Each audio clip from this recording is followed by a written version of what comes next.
tomorrow afternoon at Croke Park. A very important motion at this stage. I hope everybody's familiar with it.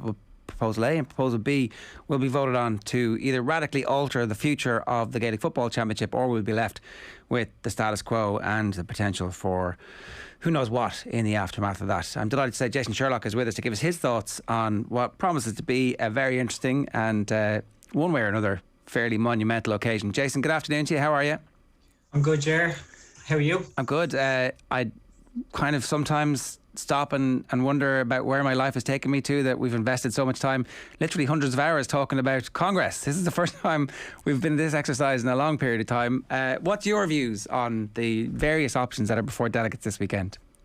Yeah, well, I was only thinking back. I had an article piece, I think in around 2013, 2014, where I kind of proposed my kind of new model of GAA fixtures, very similar to what the guys have in Proposal B.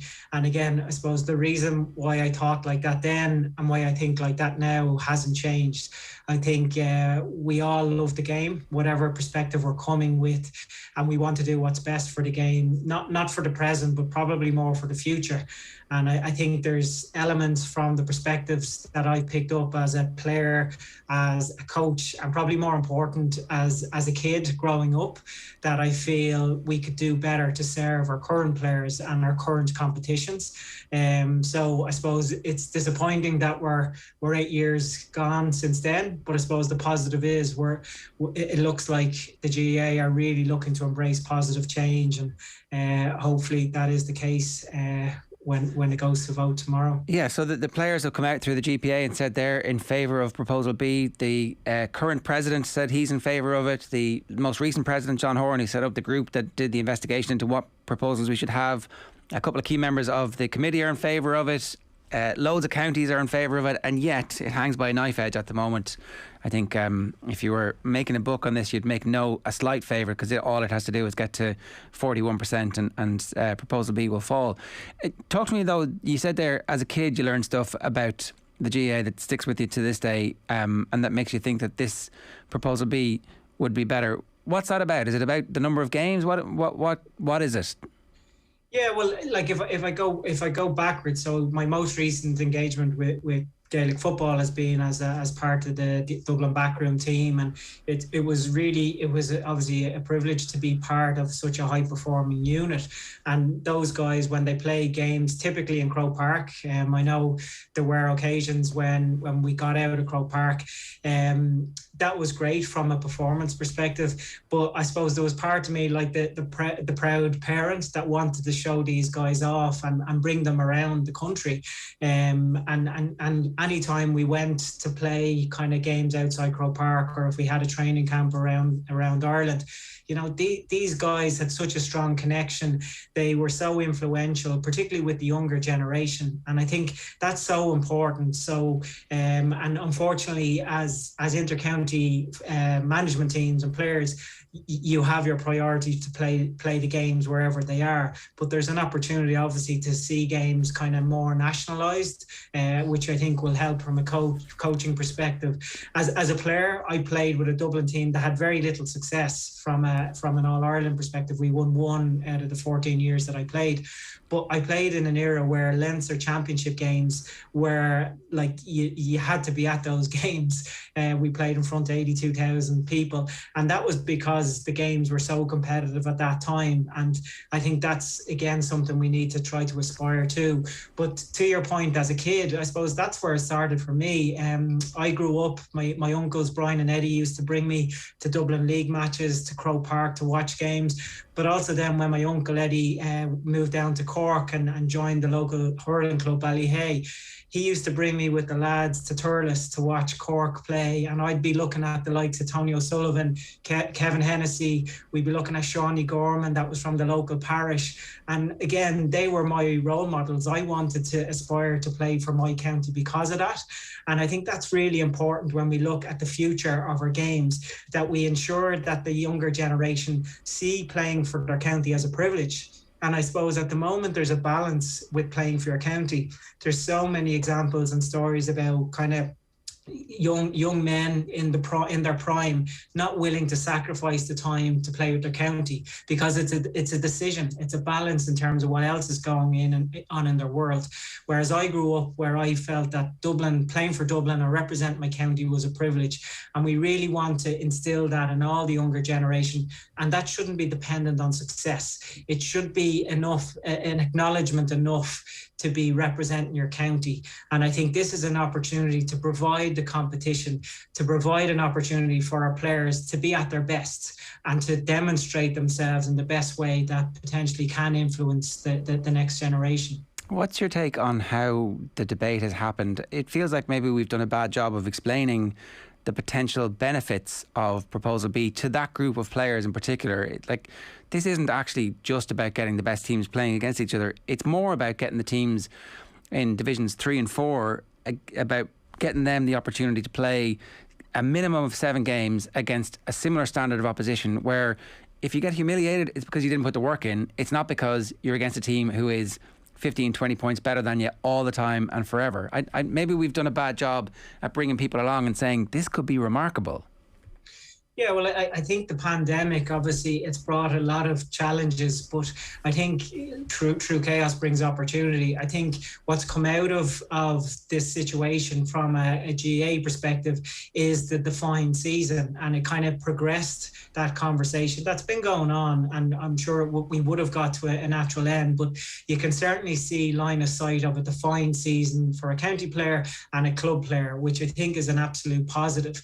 And I think if you're looking for young players, whatever county that is, to invest and dedicate and sacrifice the time that's needed at whatever level you're playing, it's important that you had a defined season. And I think that's a great step on the way. I think your point then, Ger, about the actual competitions, like we see the best product we have in terms of competitive competitions is the National League. However, it's played, in my opinion, at the wrong time of the year. And I go back to that kid going in the summer to Croke Park, and the smells and the buzz and the anticipation. They're only experiences at the moment that fans of the counties that get to the latter stages get. And as you know, there's been a kind of monopoly on that as well over the last number of years. So wouldn't it be great to have our players and our competitions being played in the height of the summer when it's so vibrant? And I think that potentially can leave a much more lasting impact on the generation ahead. So again, yeah, maybe we haven't kind of sold that as well, but definitely I see a lot of value in having a defined season and a minimum of games. I think that's really important. Yeah, by all means, we want to test ourselves against the best, and I think this format gives us that opportunity, but it also gives us an opportunity to be competitive, and I think that's a really important part of any sports person as well. The other thing that has been an aspect of this is that people are saying, oh, we've got the order of this wrong. And I've seen people, particularly in Division 3 and Division 4 counties, saying we need to address the funding issue before we address the competition issue.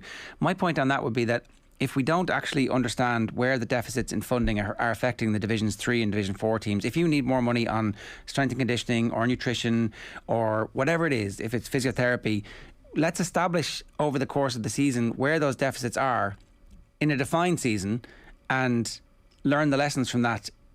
Maybe this is a little bit complicated, but I think if you address a funding issue for a team that has 2 competitive games, you actually don't know what your funding issue is, because you don't know if in weeks 7 and 8, when they would still be playing in the championship, there would have been an issue. Am I making sense there?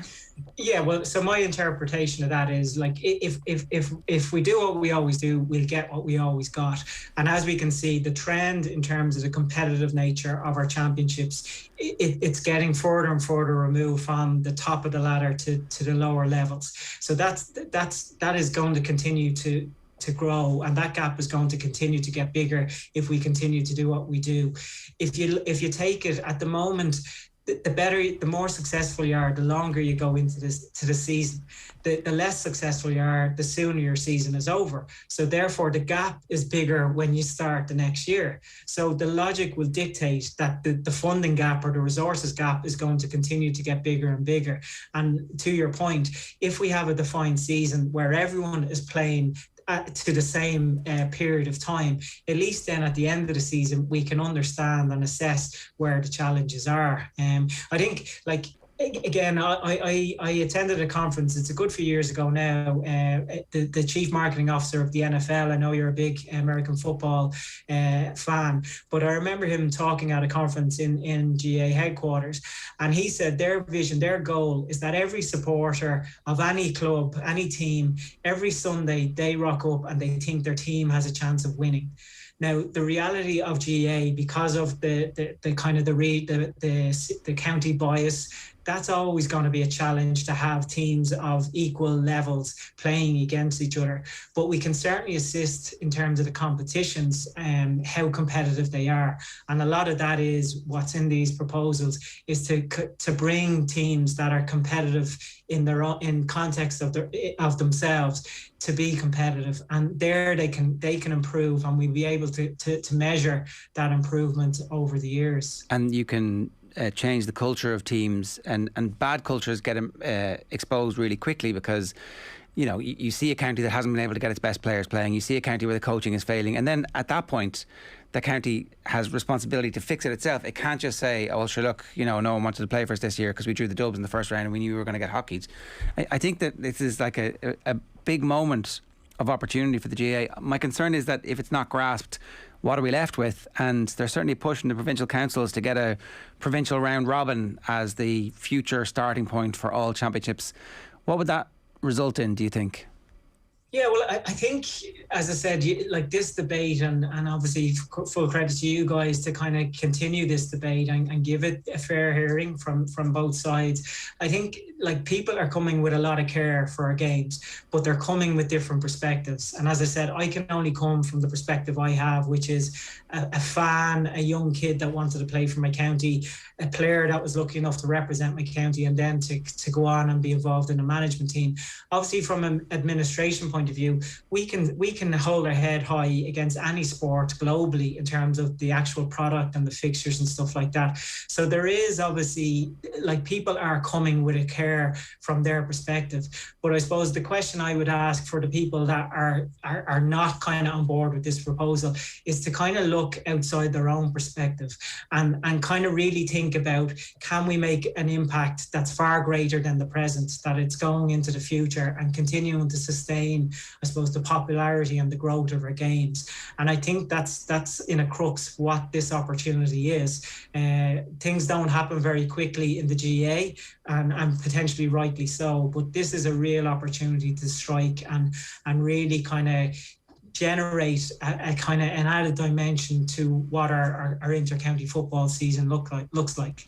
So you're not thinking about this purely from a selfish Dublin perspective, because if you were, I suspect that people in Dublin would be like, hang on a second, the system works pretty well for us. Leinster's a nice little tune-up to get to an All-Ireland quarter-final series, and then the real business starts.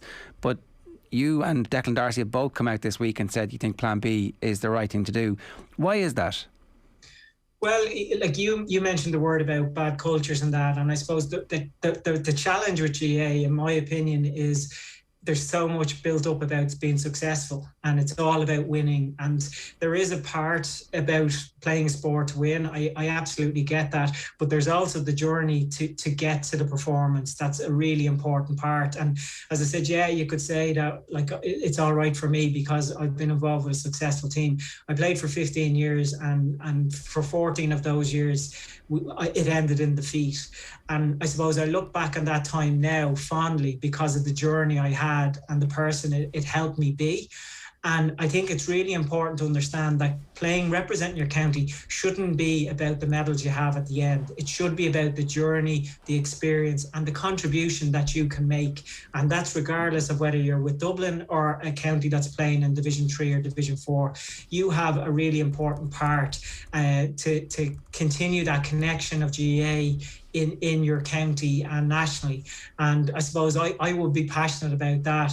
You're right. If Dublin, if I was only thinking about a Dublin and a success West point of view, I wouldn't want the change in the Leinster Championship because we look okay there for the next while. I wouldn't want the change with the Super 8s because it gives us a buffer. If Dublin lost the game, you still have a chance to get to a semi-final. And the reality is, from a talent perspective, Dublin will always have more players than other counties. So we have the resources and the capacity to have stronger squads. But that's not what, in my opinion, what GA should be about. It should be about a lot more than that. It's funny because I've definitely seen some county board chairman go, well, how does this help us actually win in All-Ireland? And that's how we're going to vote this weekend.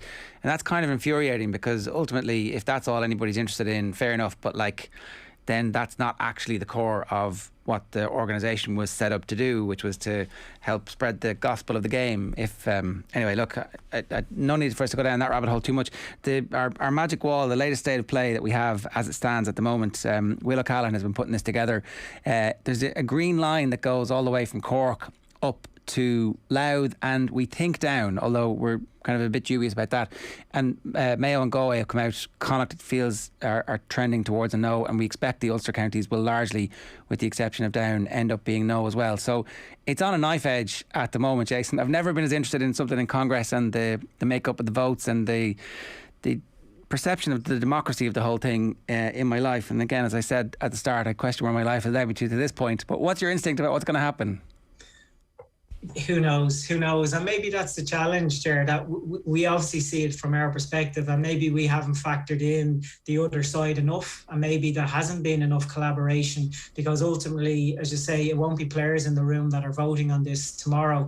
I think your point about who's in favour and who's against, obviously the obvious one is Ulster Championship, and obviously they have a great product and there's no denying that. But I suppose I look at it as if there was 4 legs on the chair, there's only one leg of the chair is solid and secure. And I suppose what you're asking those counties is to kind of do something that might assist the other 3 legs as such, do something that can potentially impact the entire kind of GAA calendar. And they would be well within their rights to say, yeah, we have a really great Ulster Championship. They're absolutely right. But I'd like to think that this decision has far greater implications than whether a championship flourishes, a provincial championship flourishes or not. Yeah, and look, again, to go back to that selfish, what does it mean for me thing, I think for the Ulster counties, the majority of them are going to be in Division 1. That means there's a 5 out of 8 chance that they're going to be in an All-Ireland quarter-final. For the teams who get marooned into Division 2 for a season, it's Division 2. You should back yourselves to win that, and then you'll be riding high into an All-Ireland quarter-final series. I actually can't see a long-term downside. There might be occasional years where you finish 5th and don't get in, and maybe that gets fixed after 2 or 3 years. Everybody decides there's a wildcard weekend where the 5th place team in Division 1 ends up playing against the champions in Division 4. I don't know, but it's change now and build off the good quality change, or it's go back to the drawing board again and listen to everybody coming forward with their ideas and having to sift through for the right one. And that's the nature of the GAA, and it served us well over the last number of years in terms of decisions that have been made, and that's the format, and that's why I suppose we're all passionate. I know, as you said, you and Off the Ball have invested a lot of energy in showcasing this. Me, in my involvement as a Gaelic fan, I just want to add my kind of perspective to it, because I suppose we do appreciate the significance of this, and we can see the absolute value that it might have for the present kind of competitions, and then obviously for the future of our game. Yeah, no, fair enough, Jason. It's great to have you with us this evening. Thanks a million for making the time to talk to us. Thanks, Ger. Cheers. It's Jason Sherlock giving us his views on Plan B. We will, of course, have live updates across the day on Off the Ball on Saturday. It's John Duggan in the chair, and he'll keep you up to date. As soon as we get news of whether or not Plan B has hit the 60% or not, we'll let you know. And then, I promise you, we will never talk about GAA structures again. And if I break that promise, you have permission to troll me on Twitter or do whatever it is, because I ain't ever talking about this again. We've had enough. 53106, the text number. Get in touch.